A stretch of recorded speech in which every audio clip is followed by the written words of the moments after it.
Welcome to the shit show.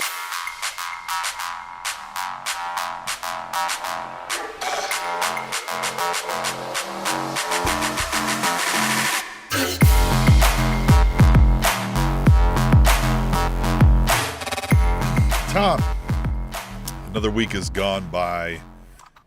It is time for another week of the All Elite Wrap-Up. It is December 3rd, 2025. It is Wednesday night. We normally do this on Thursdays, but my wife, who's amazing and is, quite frankly, the reason half of y'all are alive, is, is the one that keeps us calm, right? Is our significant other. Oh, I thought you were trying to say she's the mother of most of them. I was like, that's a different kind of compliment you're trying to give her. No, just the one that keeps me sane, and there you go. Which is a good thing for y'all. Has a birthday tomorrow, so we're going to do birthday things, and so we're going live right after Dynamite. So, Tom, I know you're late. Yeah, that's great. Yeah, hey, so tomorrow night is your wife's birthday. Happy early birthday to your wife. Question. You're going to be going out. Will you be wearing the same shirt you're wearing now? No, nobody would wear the same shirt they wear 2 days in a row if they can avoid it, yeah. But will you? No, I will not. Well, but why not? What's the shirt you're wearing now? I'm wearing a T-shirt. Yeah, what is it? T-shirt. With what on it? We can see some type of outline. Yeah, it's got a guitar. It's got like a moon. It's got a mountain. Who else is on it? It's your best friend. Who? It's your LinkedIn connection. It's your LinkedIn connection. It is my LinkedIn connection. Jeff Jarrett. Yay. Oh, no. Yeah. God damn it. I lost the predictions from Full Gear. I should have wore this shirt last week. We got busy. You are a coward. Bring the shirt over. Tom didn't bring the shirt over. I did, and you didn't answer the door. You're a coward. So here we are. I'm wearing it. Yeah, it itches. It burns. You're taking over the same characteristics of the person on your shirt. You coward. The shirt could feel like herpes, allegedly, from what I hear. This would be it. This would be it. It really sucks. Yeah. So no, I won't be wearing this when I go out. Hey, another great thing. God. This is just a gift that keeps giving. Because you know what's also amazing about that shirt staying with you is that you get it for Christmas. Why don't you wear it for Christmas? Because the next pay-per-view, 27th. Why don't you take a Christmas picture with your family wearing the shirt? I'm going to wrap it up like it's a Christmas gift for you. And I'm going to be real depressed if I lose the World's End picks and have to unwrap the son of a Yeah, there you go. That's what you should do. Oh, man. Yeah, Theo in the chat said he'd wear it for Christmas. Jeff Jarrett. Yeah. Well, so do you. So we all know that. This up on something? I don't know. Yeah. You should wear it for Christmas. So pick it up maybe on AEWshop.com or whatever it's called, right? ShopAEW.com. Yeah.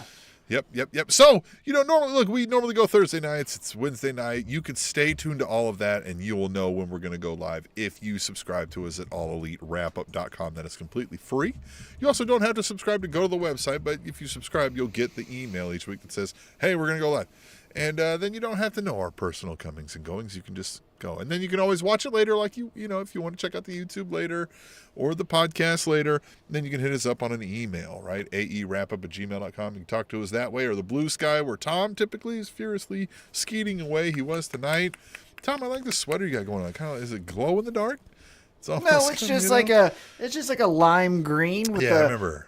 Yeah. Classic 1950s. I saw you in the dark. It definitely wasn't glowing, so that makes sense. Yeah. Like a classic 1950s boxing illustration. Yeah. It's very warm. Better than a Jeff Jarrett shirt, man. Yeah. Complete opposites, This shirt gives me confidence and compassion. This shirt gives me the confidence that I want to kill myself. Yeah. You could say I'm positive and patient in this sweatshirt. Callback. Very nice. Thank you for the compliments. I got this at the Bunker. If anyone in Kansas City likes to shop at the Bunker, go to the Bunker. Hey, but let's kick it off with tonight's. Before we get into that.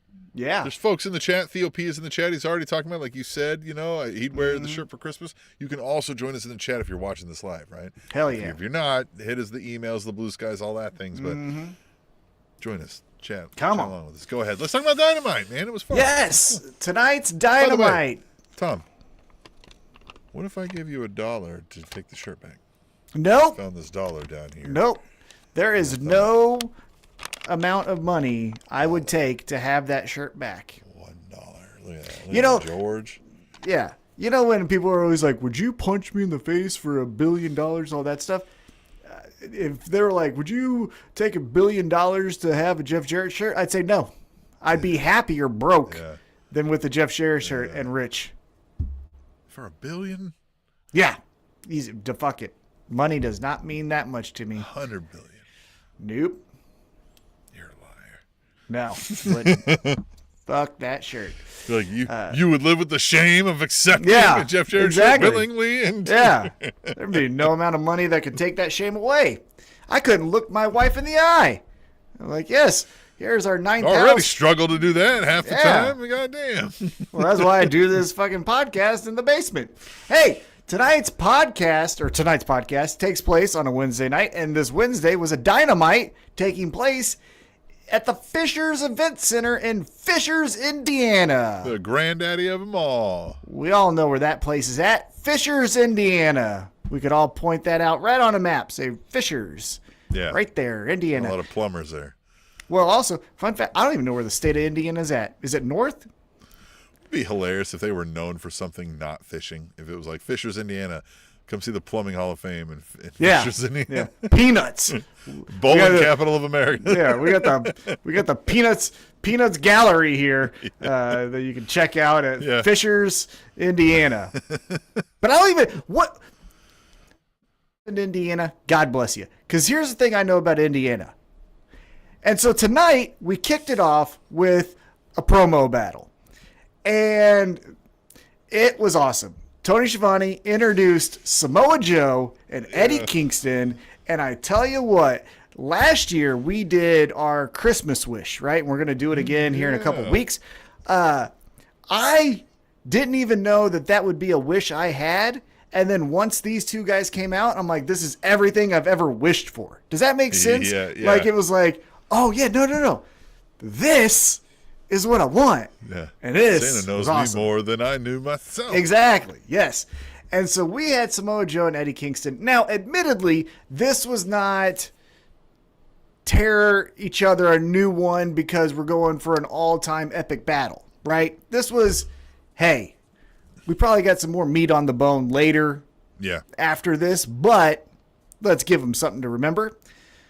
So Joe comes out first. He's not wearing a suit, and he essentially says, you know why I didn't wear a suit? Because these fucking people are stupid. It's fucking Indiana. It's Indiana. No one knows where that's at, even on a map. Yeah, you want to get Indiana dust on your suit? No, you do not. Yeah. No, not even close. That stays in the suitcase. But one thing he did mention, though, is he said as he got on his jet to Fishers, Indiana, Eddie Kingston picked up on this. And that's where he dug right into the soul of Samoa Joe, saying, hey, Joe, you are probably the greatest Ring of Honor men's heavyweight champion of all time. You were the guy that, has killed everyone, right? And he didn't name names, but we all know, the Christopher Daniels, the AJ Styles, the Kurt Angles, all of that, right? And he goes, but this Samoa Joe that I see here, I'm going to eat this Samoa Joe alive. So you better find that old Joe and bring him next we'k to Winter is Coming. What'd you think of the promo? From both guys. The promo was great. Everything I think you would expect, like you said, though, without going to this is the epic showdown of all times, right? Yeah. These two dudes are annoyed with each other, don't really like each other, would, prefer to just beat the shit out of each other. Can we get this a running gag with Samoa Joe, though? Can he have the Samoa Jet? And, he's always flying in and out on the Samoa Jet? Yeah, I like that. Yeah. Here's what I think is interesting, because it always baffles me every time he says it to a guy of this stature. It's still interesting that Eddie Kingston has not idols, but people he obviously looked up to that are still currently wrestling. You know what I mean?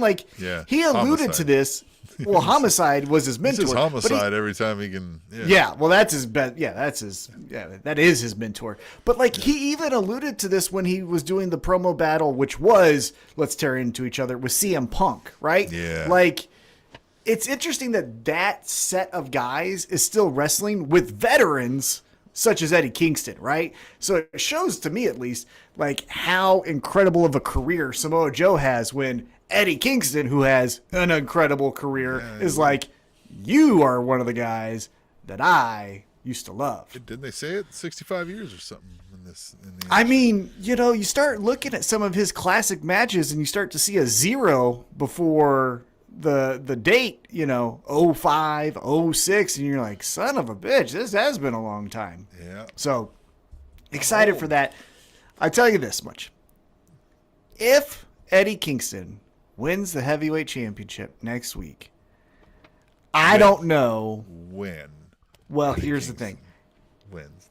I'll say if, because if he does, I don't know if we could continue this podcast because I will be the most insufferable prick you will have ever seen in your life. You guys think I'm annoying now. Just wait till my favorite becomes champion. Tell him, what if you already hold that spot? Well, then I'm going to double it. Asking for a friend. I'm not. Well, I'm going to double it. Then on your top 5 most annoying, I'm going to take up the first and second. Everybody. Yeah, I'm going to take up the first and second spot on your top 5. Great. That's wonderful. But yeah, next week, Samoa Joe, Eddie Kingston for the AEW Men's Heavyweight Championship title. I am so excited. I will say this also. We don't fact check here. Obviously, anyone who's listened long enough knows that. And if you're new here, we don't fact check. Yeah, you do that for us.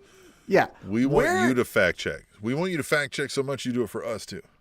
Where is Winter is Coming? Because I thought Mark Briscoe said we're going to Wales or something, but then someone else said we're going to Atlanta. And so I was like, is this an international show or is this domestic and like in the States? Because I believe it was Jamie Hayter and Chris Statlander was like, Winter is Coming, international, there's nothing to do in Wales. And I was like, hold up, what? So anyhow, fact check it if you like. I don't know where it is, yeah. Don't know where it is, but we'll find out in due time. So after that, we start off with some in-ring action in the Continental Classic Gold League. We have Okada taking on PAC for the second time ever. To be a little bit of a humble brag, we saw their first ever match at Dynasty when it was Okada versus PAC for the International Championship. Or was it still the Continental? I don't know what it was at that time. That belt is kind of weird. And they addressed it a little bit later, but it's all weird. But yeah, I don't remember like which one it was. Was it because it was convoluted. the All Atlantic at one point? Yeah, exactly. So we get Okada, we get PAC, and all the fun that you expect. Now, the thing that I thought was interesting here is Okada, and Okada was winless. PAC had 3 points. So Okada, as your Continental defending champion, needed to get on the board here. He ends up picking up the victory, but man, it was by, as they say, the skin of his teeth. What'd you think of the matchup? Good. Look, anytime PAC's out there, it's bound to be good. And same thing with Okada. And so nothing, I don't think, that we'll remember as like earth-shattering or like, right. Oh my God, you remember that thing here? But I think this, to me, seems like maybe we're setting up for more of the Okada-Takeshita showdown, right? Is this Okada's going to be getting by the skin of his teeth? I agree with you. I still lean Okada wins this tournament, but it's going to be like, man, he had to do everything possible to kind of make it happen, right? And Takeshi's going to be like, I'm eyeballing you, old man, right? Well, I think, not to give away my picks way too early, but in the current state that we're recording right now, I think the way this happens is Okada defeats Takeshita with Don Callis doing something. I know that no one's allowed and and they're very strict about it, but on commentary, Don Callis doing a, hey, Takeshita, wink, wink, what? And then he gets fucked over. There. Yeah. Yeah. I think that's what we're doing. But has he been I could be at wrong. commentary for these matches already? Well, he was at commentary tonight for the Okada match. Yeah. For Okada versus Pac. And they already hinted at, not too much spoiler, but like, remember, Marina wouldn't quite go away right away. Yeah, exactly. Now he's there when he technically shouldn't be there, but he's a commentator. It's kind of like Tom Brady. He's not supposed to be in these commentary. I mean, he's an owner, but like he's a commentator. Right. So, like, yeah. Tom Brady. Yeah, obviously they're doing amazing because the Raiders are in last place in the division. So yeah, it's clear. go Tom. Yeah, so maybe, maybe all my worries are not, unfounded. Okada picks up the victory. He defeats Pac. I will say this. This was my takeaway. I like Pac, like you said, when he wrestles, it's awesome. He can do all the moves. His matches are always entertaining. I would have substituted him out, though. Put in Yuta. Yuta gets the heat, right? Yeah. Pac gets the, I can't wait, I hope I can see his finisher in person. Yuta gets the, man, fuck this guy, right? Like, and in a Continental Classic tournament match, I think we need more people that elicit stronger reactions than just kind of leaning on Don Callis to get all of these boos for Okada and Fletcher, and again, I guess by proxy, Takeshita as well. So I would have put it Yuta in, I think, instead of Pac. But yeah, I mean, look, any chance to get more Yuta sucks and boos, right. I'm with it. Yeah. I don't follow the dark side over there at the space station of hell, but I do see posts that Dominic Mysterio is essentially in like every big time spot. Yeah. I think we need to utilize that more for Yuta in AEW, right? I think Yuta is just as good, if not maybe a better wrestler than Dominic Mysterio. They both get that same similar, fuck this guy kind of heat. So let's turn that up for Yuta. Let's get him in more of these spots. Crank it up. Yeah. Yeah, definitely. All right, after that, we get a promo from Mark Briscoe. And he essentially says, hey, remember last year, Garcia, you were the champion, and I was a challenger. And now look at us here. I'm the TNT champion, but now I don't like you because you are a scumbag. Again, paraphrasing here. But he said, I went to Tony Khan and I said, I want to defend my championship against him, essentially because he did it for me. So I'll return the favor and then kick his ass. So at Winter is Coming, we're getting Mark Briscoe versus Daniel Garcia. Tim, your comments. I like this, and for this moment in time while watching the show, I remembered you expressing a desire that Mark Briscoe get more serious, a little more brooding, a little more focused, a little less yuck. And we were getting that for now.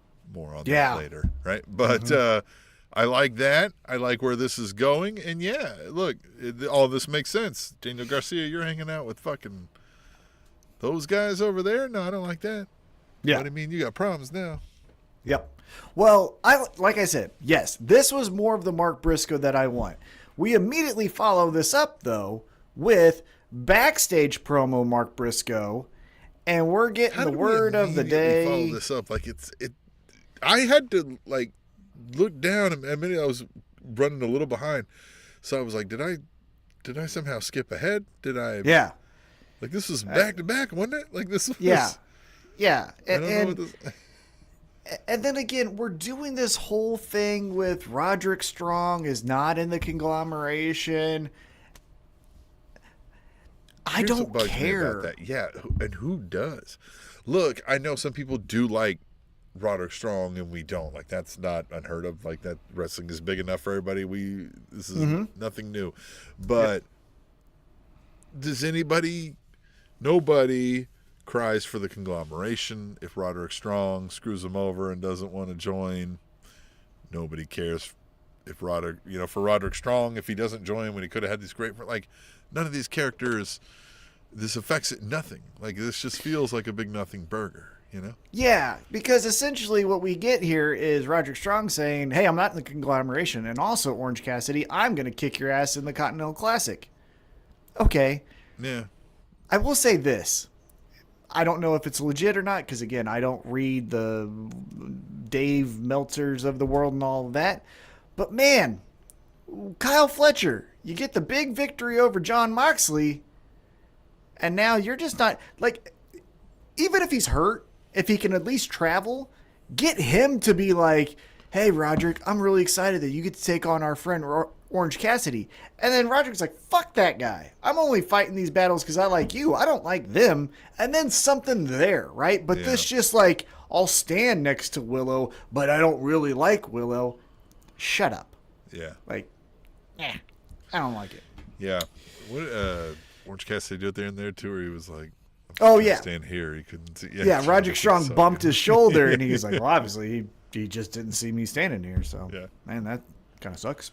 I thought that was funny. Yeah. Again, the end of Orange Cassidy promos are always funny with Renee. There's always this weird, awkward, like, tension. Very much like that. Yeah. I guess he just didn't see me standing here. I know. Okay, yeah. Yeah.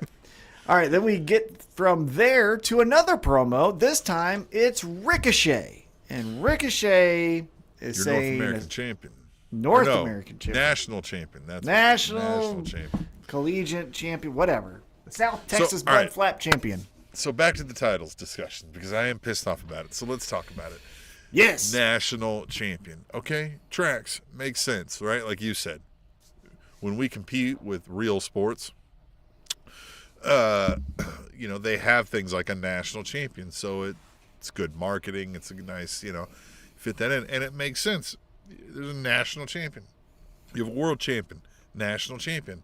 Okay, cool. So now you have an international champion. I've said before, hey, look, world and international mean the same thing. But if you're going to tell me that's world, now we have a national, so this is international, meaning foreign, right? Not our nation, right? So anything not American, right? International. Okay, cool. Continental, okay. North American? So now we're saying it's not just America, is it Canada? And then are we beholden to all of these? Like if Okada suddenly becomes the goddamn national champion, does that track? Does that fit? Right? Like fucking Mark Briscoe can't now go be the international champion if that's what we mean. Otherwise, what the fuck do all these mean? Yeah, I would stop naming things after land and start, if you want these titles, name them after partnerships, right? The TNT champion. Because I forgot about that one. We have the TNT champion. Yeah. It's none of that. All right. Right. Well, that's your television champion. And again, as I've said billions of times, the television championship, the TNT and TBS championships, should only be defended on the channels. That's why the channel said, that's our belt. Why would a channel, right? Like, think of any partnership marketing, all that kind of stuff, Yeah. Anytime they say, hey, we're going to put our name on it, then they don't go, like, for example, TNT wouldn't say, hey, we're going to sponsor this championship, go defend it on Netflix. That makes no fucking sense. They would say defend it on our channel. So, well, I might disagree with you a little in the fact that they might say like, hey, I want you to be on Netflix so people see like the TNT championship. Where you might run into the issue is Netflix would be like, you ain't putting that on our fucking. Well, yeah, either way, yeah, right, yeah, either way. But you know what I mean. You want your return on investment, right? If it's a big draw, you want it for your network, right? So again, I've always said the television championships should always be defended and only be defended on the channels, but if you're wanting these national and continental and international, all that, we got some brands, right? We got the I Drink, right? The I Drink champion.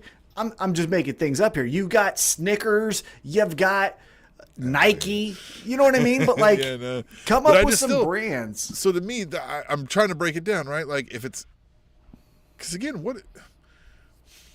Continental Classic is what the Continental Championship was born out of. So what does the Continental part mean?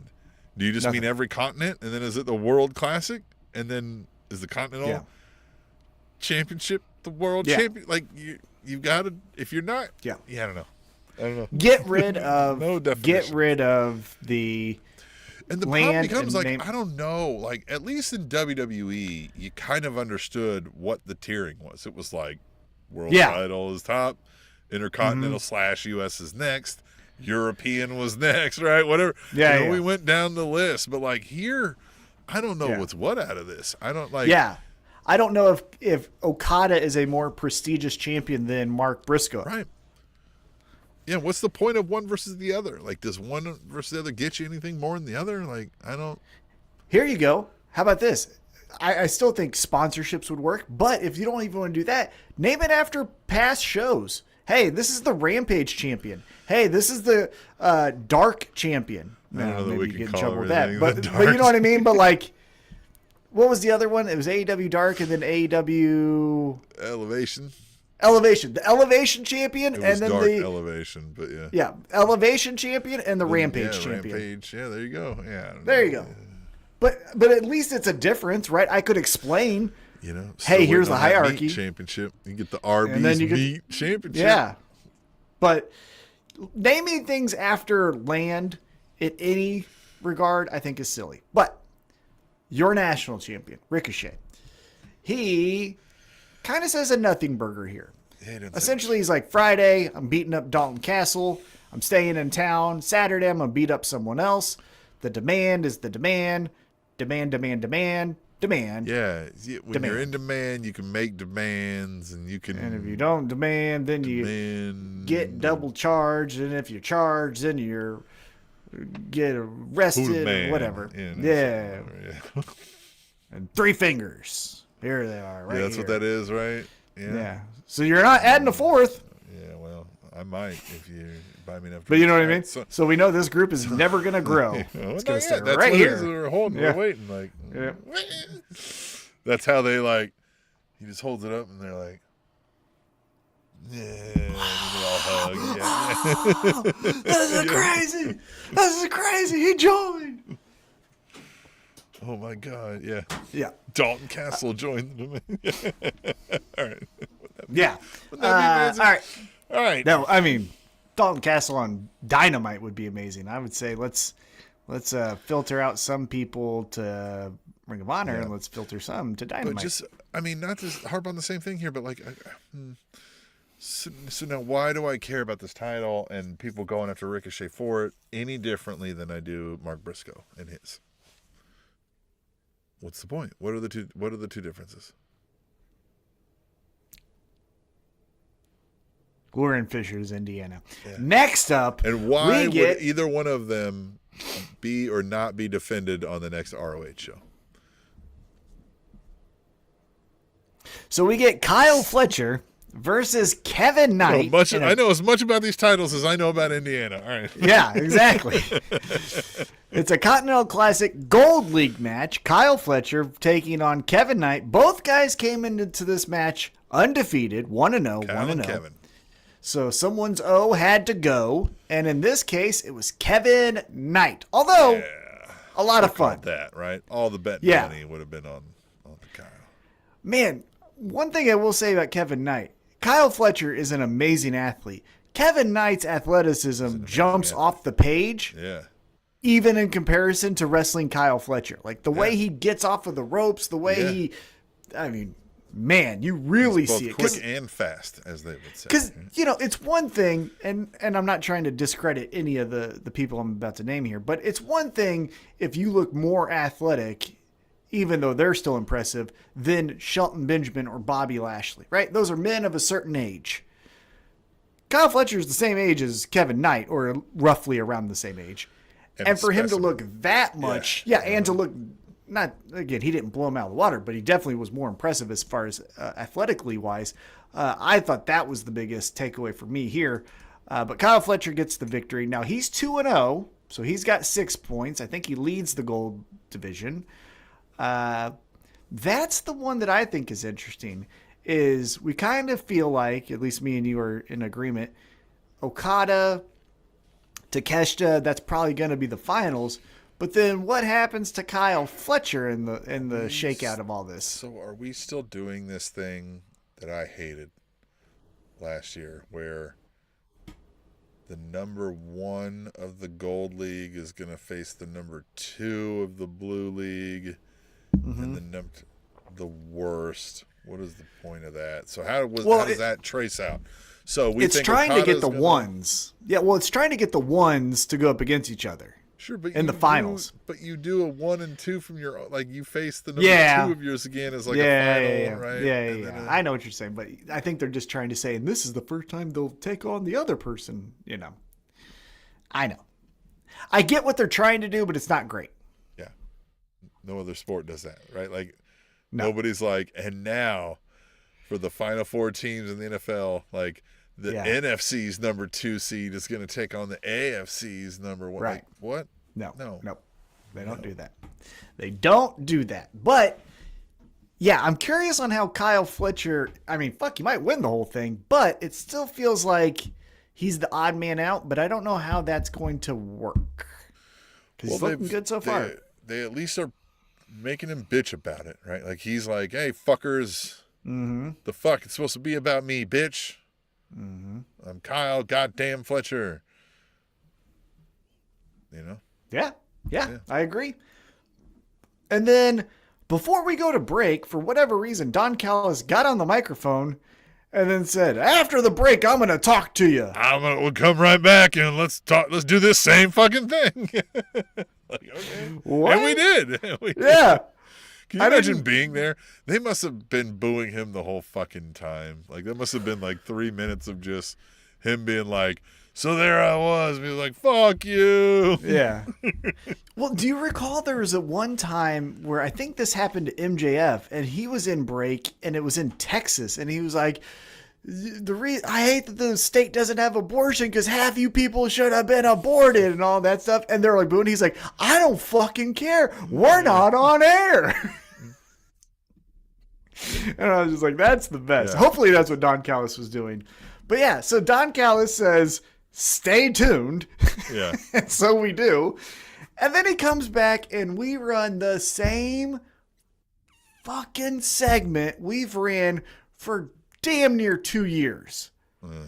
Hey, young bucks do something. They get beat up. Hey, Kenny, or hey, Jurassic Express. Hey, Kenny Omega. Kenny Omega runs off Don Callis. This has been 6 years running.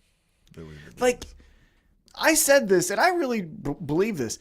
Kenny Omega, in particular, because again, it feels like of all the people involved in what I was just talking about, he may be on the end of his career more than the others. He is in creative constipation. This fucking get away from all this shit, man. It's so there is nothing bland. Like, we're not doing anything with Kenny Omega. The next time you see Kenny Omega, it'll be like Kenny Omega's here, and I'm like, all right. Well, you start to take a look back, and I'm not trying to do one of these things where it was like, and it never fucking was good. Kenny Omega has done a billion fucking awesome things in AEW. However, you take a step back from his career in AEW, it could be defined as he has a rival with Don Callis and he has a rival in Jon Moxley. And then everything is in those two buckets, in one of those two buckets. And there it is. And it's just like, come on. We got to get him away to like wrestle Kevin Knight. You know what I mean? Yeah. Like something. Yeah. What about old shoeless Mike Bailey? Get him out there. Yeah, they did have that. Like, I know that someone's going to be like, they had a triple threat match for the championship. I know that, but let's be honest. That wasn't a rivalry. I'm talking about a proper Kenny Omega rivalry. and Eddie Kingston. Yeah. That right. Kenny Omega and Samoa Joe. Huh? You're telling me that wouldn't fucking be awesome? That would be awesome.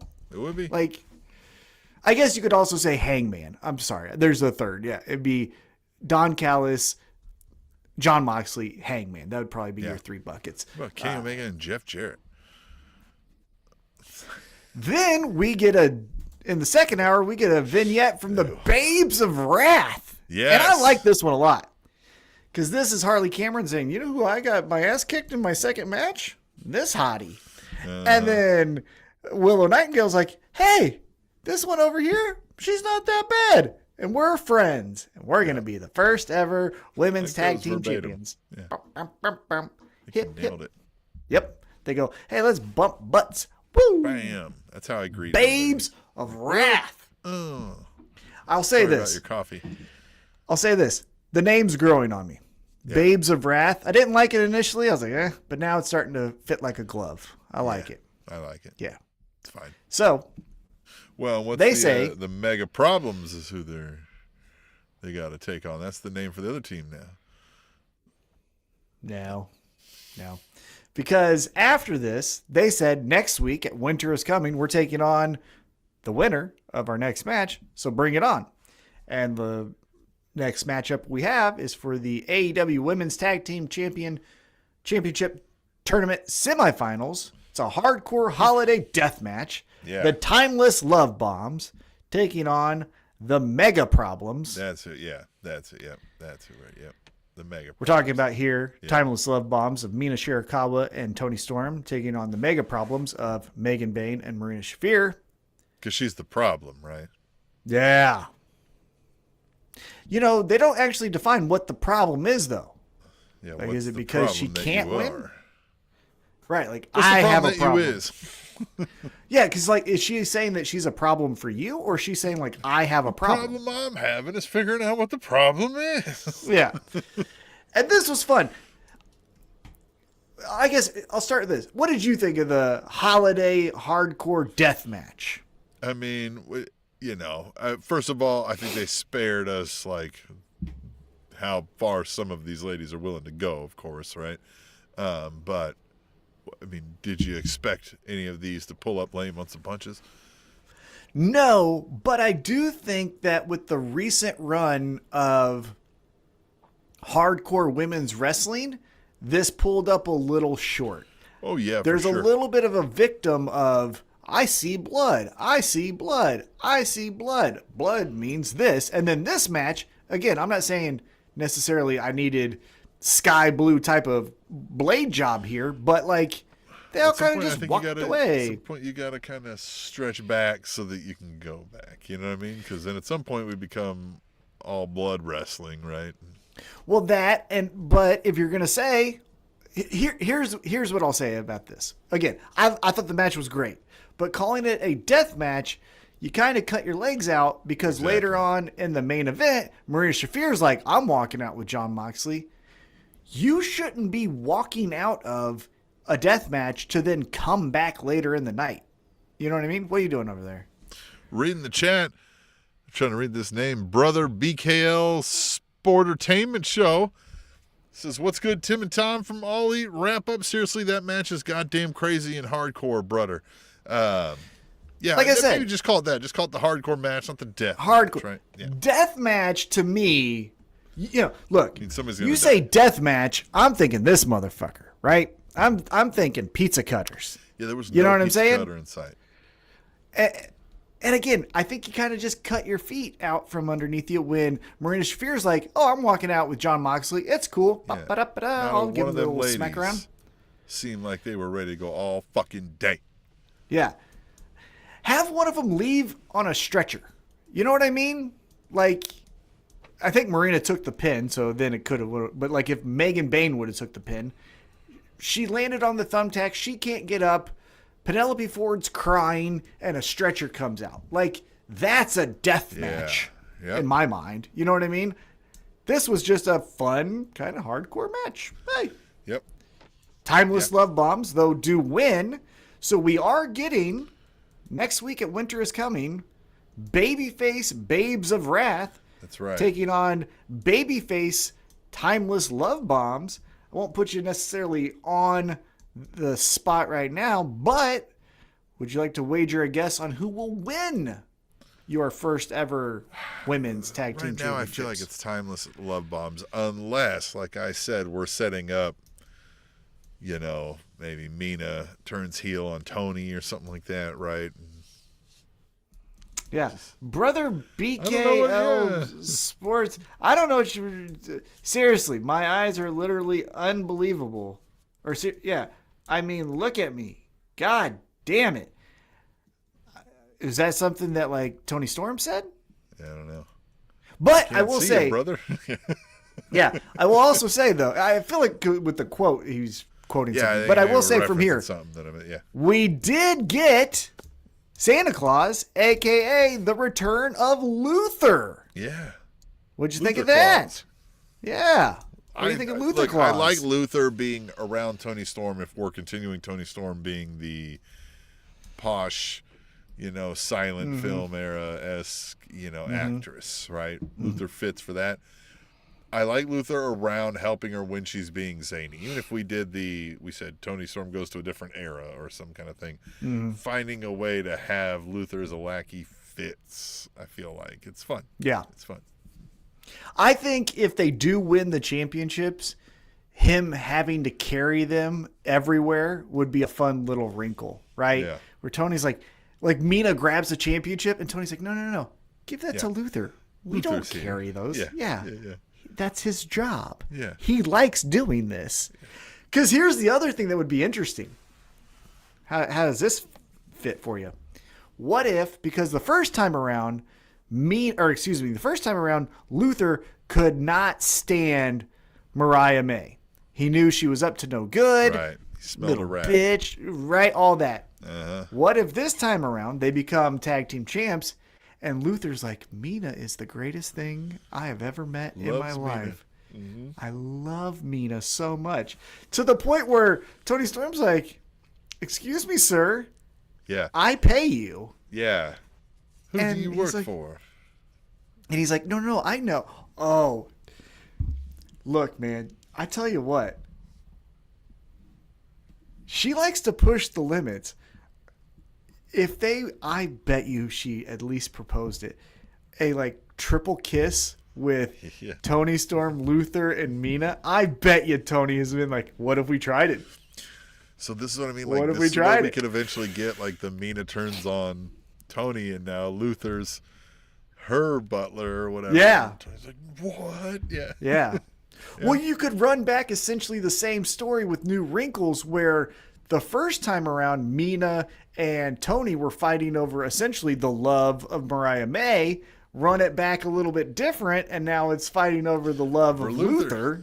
And then there you go. And then it ends with the triple kiss. That's the thing is something always comes between Mina and Tony, right? Yeah. Their love is just star. It's too complicated. Yeah. Yeah. It's messy. Sometimes that is what love is. That's the whole point. It's messy. Just like my, and she'll make some, innuendos and Yeah, exactly. Okay, so then after that, Mercedes Moné talks. Then we get FTR. And FTR, did you want to talk about that? No. Again, she is the most WWE thing in AEW, and I don't. If you like AEW, I don't understand how you like Mercedes Moné. And I'm being serious. I don't get what it is. Because you obviously then just like WWE. Because she is Sasha Banks. Yeah, I mean, the one thing I'll say is, like you said, the matches are top notch. Those matches are insane. I love them. But this I character, love the matches. Yeah, the character is ass. Is just ass. I'd rather her be like a Serena Deeb and be like, hey, I'm the greatest of all time. I'm a wrestling machine. You all fucking suck. Let me show you how I'm going to put you in a pretzel tonight. Even if this was the character, even if you were the CEO and you were the boss, what does that actually mean? Because right now it's just you saying things, right? Like, she's not exerting any power backstage. She's not, being corrupted with influence. Yeah. She's just there. Yeah. And she said words. And it was just a big nothing burger.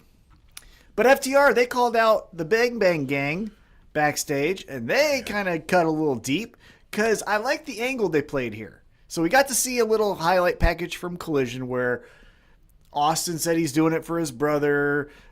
Juice said he was doing it for Jay White.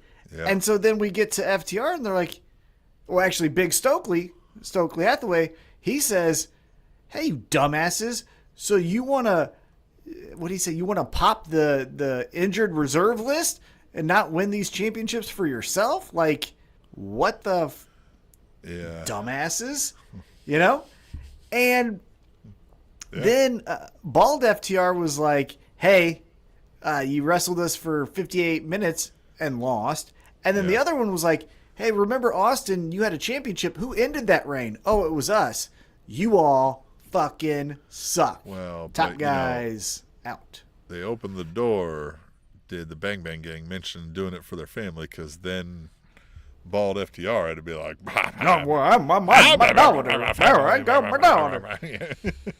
that impression that MJF did of Dax Harwood is like that almost ruined the whole character. Yeah, it did. When MJF he had killed to him that stop hard. saying it for a while. Yeah. It was so great. Yeah, it was so good. I still never forget Dynamite. He was so mad at me when I said that he looks like he likes the ice commercials. He was really upset about that.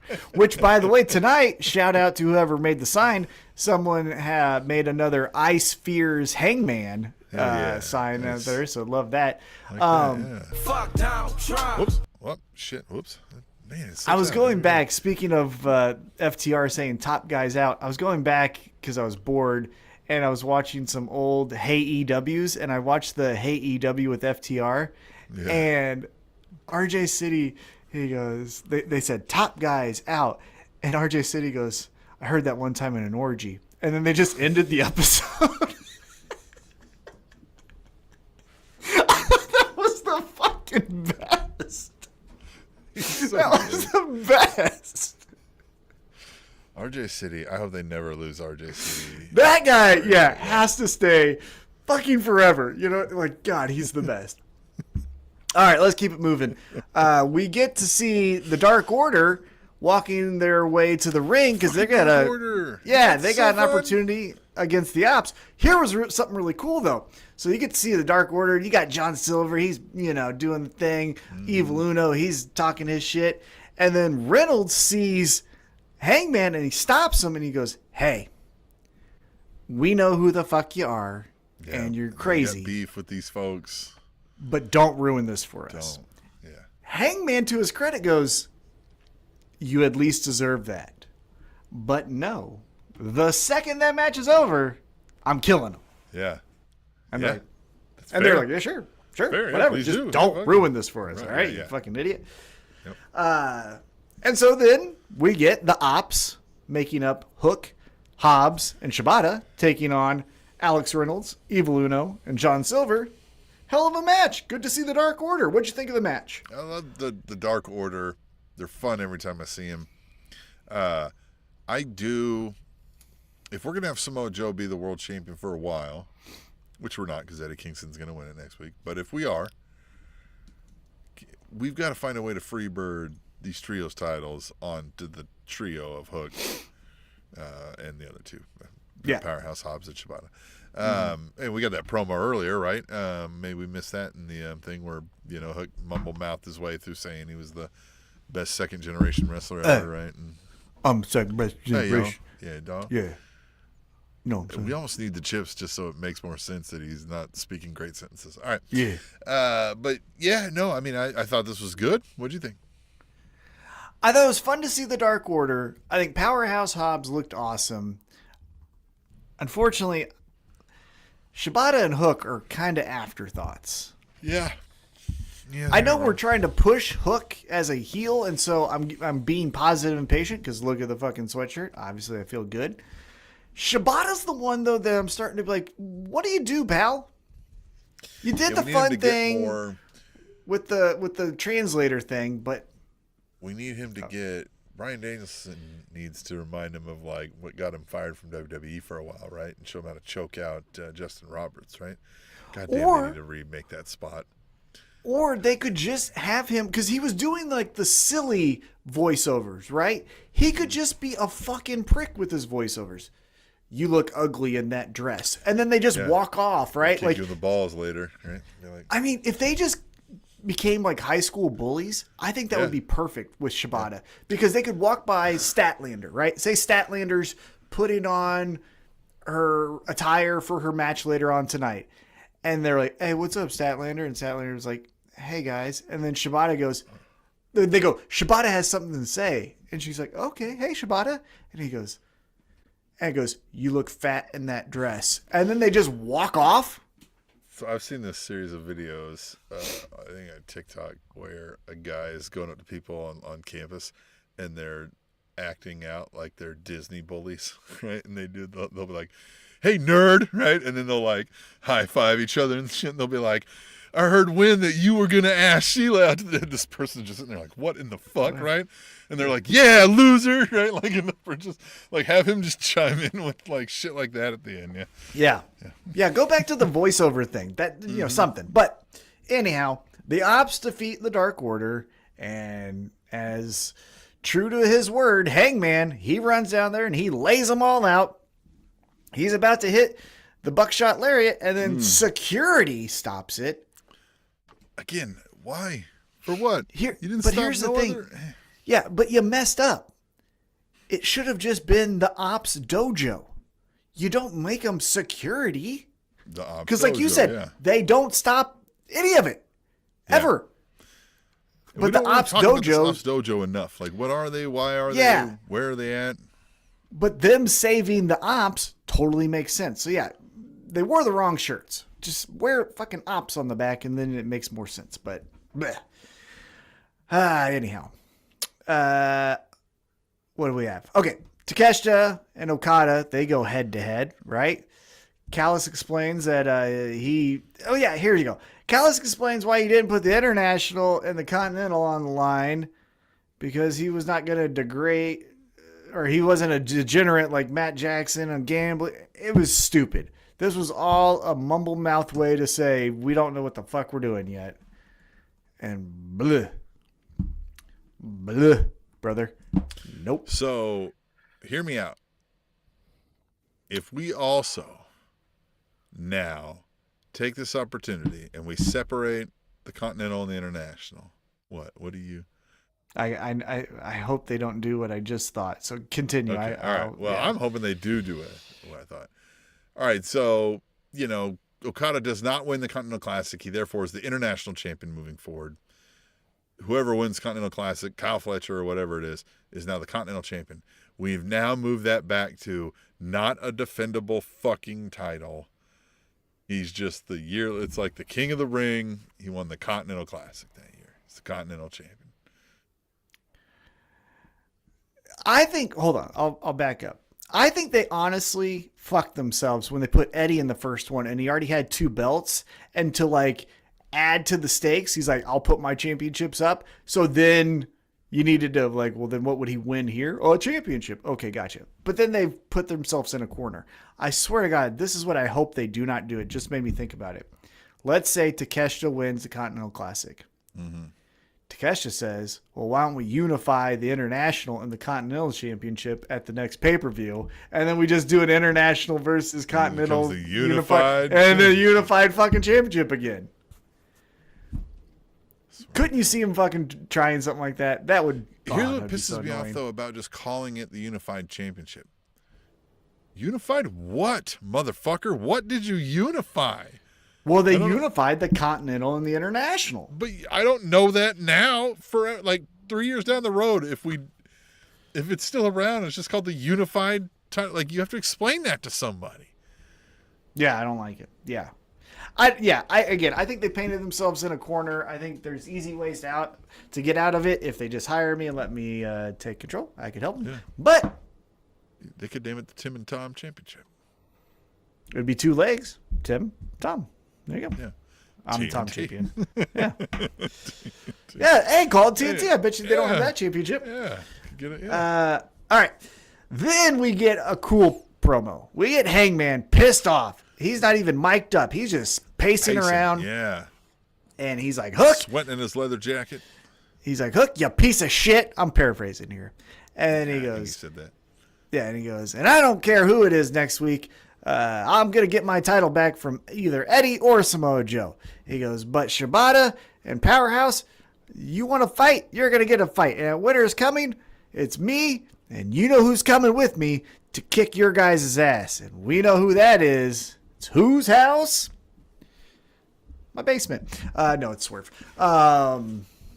Swerve is coming. I thought Swerve was going to, like, make an appearance. I thought when Hangman went off camera, he was going to turn around and be like, and then, it'd be great if Nana just kind of starts coming in and Swerve just walking behind him. Be like, see you there. Yeah. It will be surreal to see Swerve and Hangman tag together. Yeah, it's going to be fun. That hot tag, woo, that's going to be fun. Whoever gets it, it's going to be fun. But even like the first tag, like, they say they twist the arm and then bring him over to the corner and do the tag. Like, that is going to be kind of surreal. Seeing them actually work together. Just have them be like a little bit like, this feels dirty. Fuck, okay. Yeah, all right. Yeah, that sucked. But yeah. So next week, Winter is Coming looks to be fucking awesome. Now, let's get to our main event. It's a Continental Classic Blue League. It is Death Rider members Claudio Castagnoli taking on the, I guess, de facto leader, Jon Moxley, both going into this match 1-0. And man, this was a knockdown, drag out fist fight. We get Moxley bleeding. We get blood on the chest of Claudio. What'd you think of the whole fucking spectacle here? Well, you pointed out on the Blue Sky, I think, they did the Renee kind of walking with Moxley, trying to get a word with him as he's going in, almost like it's the first quarter interview with the head coach. Yeah. Right? Mm-hmm. Yeah. Well, and it was cool that it was heard because we know she spoke to him, right? Like, it gave credibility because, like, well, we know that this is real what he said here. Except there was one point where she was like, I managed to, like, speak with Jon Moxley earlier, and it was like, do you think so? You're well, yeah, that's what I'm saying. That's what I think is, yeah. Yeah, you managed to get a word in with your fucking husband. Hey, he's crazy. You know what I mean? On fight day, you never know how he is. I don't see him for weeks at a time sometimes. Right, really, yeah. Actually, it's a problem. We've talked to the therapist about it.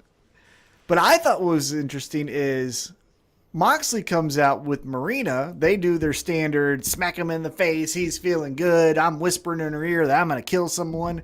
Claudio comes from the other side, but he's got all the guys with him. He's got Pac, he's got Garcia, and he's got Yuta. Yeah. And then they converge in the ring. Like I said, knockdown, drag out fight. Kind of felt like we might be going to a draw here. They say 5 minutes left.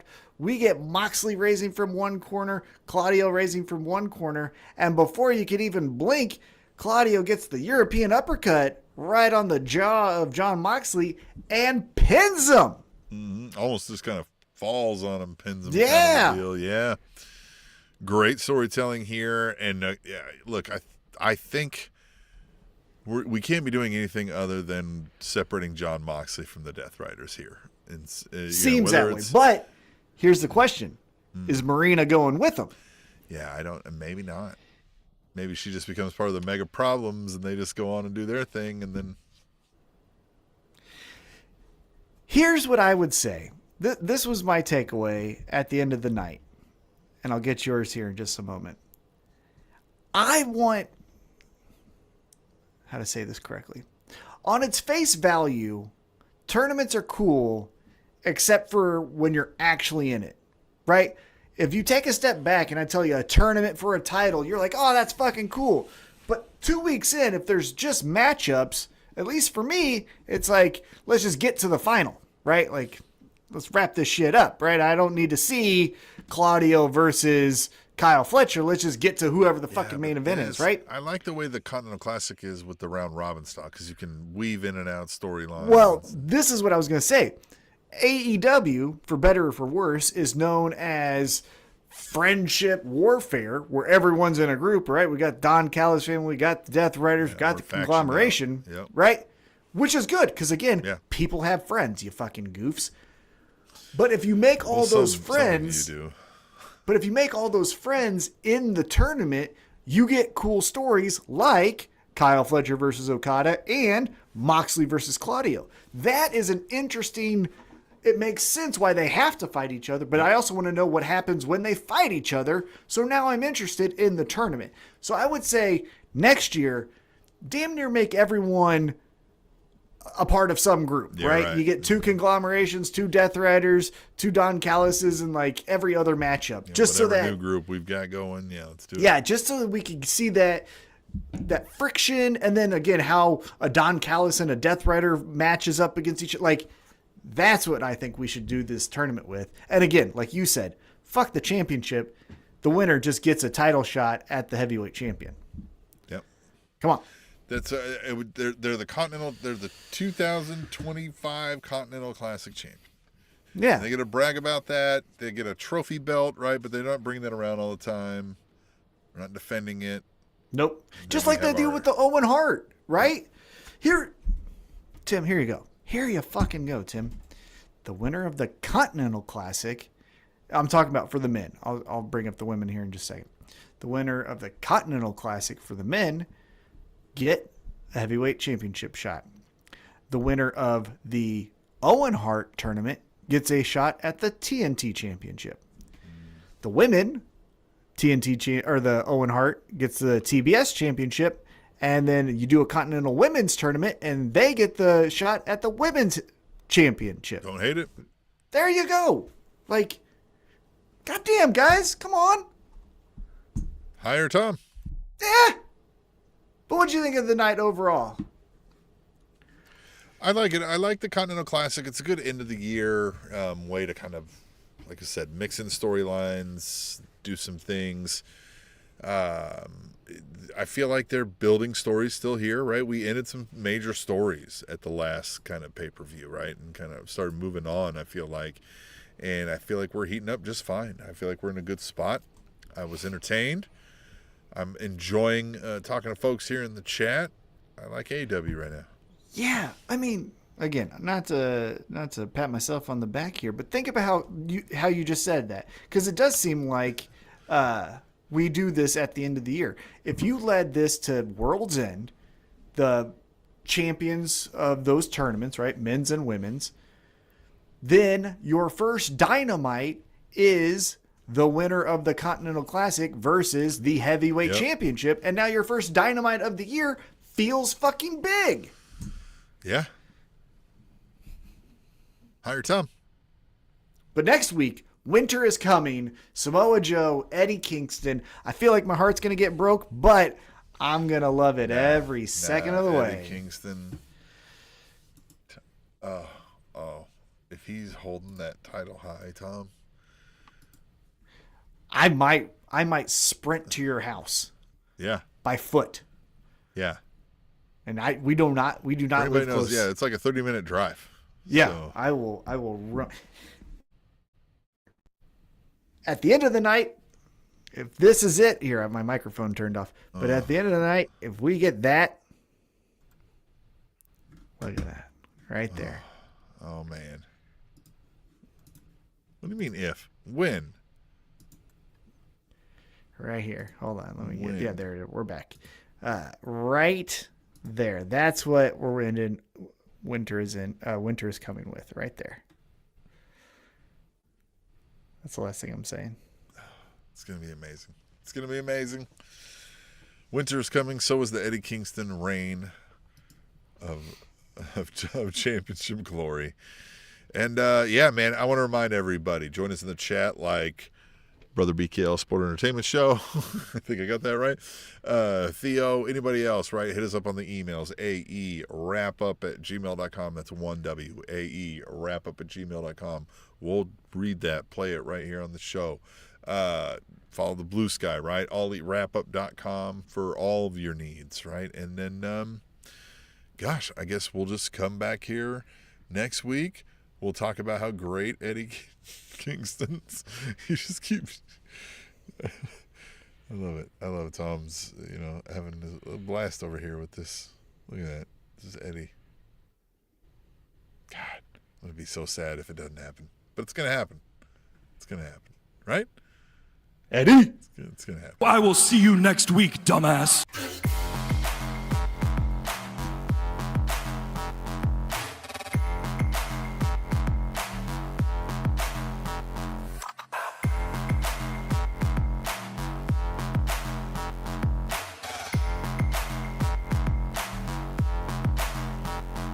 Time.